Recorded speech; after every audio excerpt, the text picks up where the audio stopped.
You didn't wake up one day and decide to disappear. It happened slowly. A conversation you didn't finish, a message you didn't reply to, a room you left early and never returned to the same way. At some point, the city got louder. Then you got quieter, not because you were weak, but once the cacophony ceased, I felt human. By 2026, the city isn't a place anymore. It's a system. Screens watch you, algorithms forecast you, crowds surround you, yet nobody sees you. And somewhere amid that turmoil, you made a decision most people are too embarrassed to admit. You pulled back. Not to flee, not to hide, but to breathe. That's when the labeling started. Cold, distant, hard to read.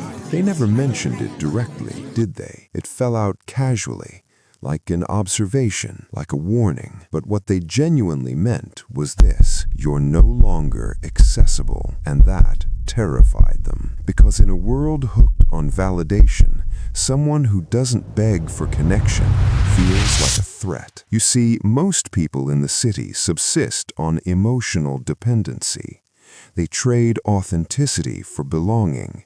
They keep noisy so they don't have to listen to themselves. You didn't. You stopped explaining, stopped performing, stopped showing you were normal. And without recognizing it, you committed a psychological crime. You broke the unspoken rule: stay emotionally available, even if it costs you your sanity. Psychology has a word for what happened next: an identity flip. When a person withdraws not out of fear, but out of clarity. Your seclusion wasn't loneliness, it was filtration. You started noting how shallow chats seemed like static, how forced laughter depleted you, how being alone felt cleaner than being surrounded by noise, disguised as connection. And that's when people changed toward you. Not because you hurt them, but because your independence exposed something in them they didn't want to address. Their need, their nothingness, their fear of stillness. So they reframed your strength as a shortcoming. That's how the city protects itself, by pathologizing those who don't need it. By 2026,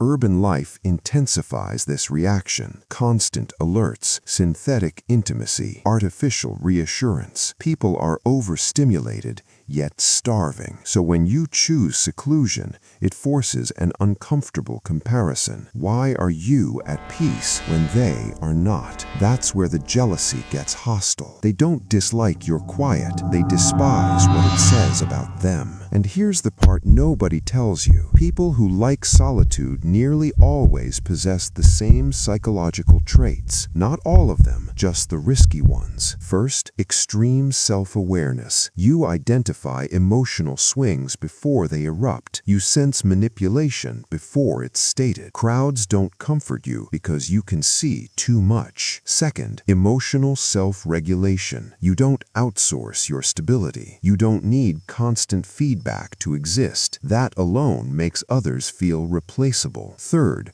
low tolerance for emotional noise. You don't hate people, you abhor dishonesty. Small talk seems like a drain on your neurological system. And finally, independence from the hive mentality. While others pursue trends, acceptability, and algorithmic validation, you stand back, you watch, you think, you select. This is why they call you cold. Not because you lack emotion, but because you refuse to waste it. But here's the bit that rarely gets said and needs to be. Solitude has teeth. Unchecked, it can turn from sanctuary into exile. The same silence that sharpens you can empty you out. The same distance that protects you can isolate you. And the city doesn't forgive those who disappear without intention. That's the genuine risk. Not being alone, but drifting without meaning. That's why the people who survive this era don't reject society entirely. They regulate their access to it. Short retreats, intentional silence, chosen seclusion, not avoidance. silence, 10 minutes without noise, an hour without performance,